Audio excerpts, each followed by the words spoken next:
Պարոն Կոչուբաև, մինչև ներս կմտնեք, ասեք ինչ մեղադրանք են իրենց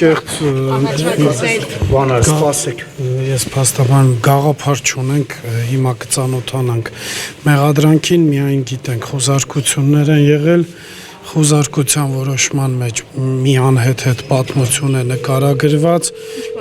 որ իբր քարոզչություն են իրականացրել եւ քարոզչության միջոցով ազդել են ընտրողների կարծիքի վրա։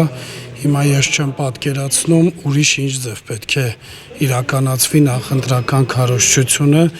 եւ ես չեմ ուզում մի փոքր անպատասխանատու ընջենք, բոլոր դեպքերում այդ նպատակով են եկել բնակարաններում խոզարկության,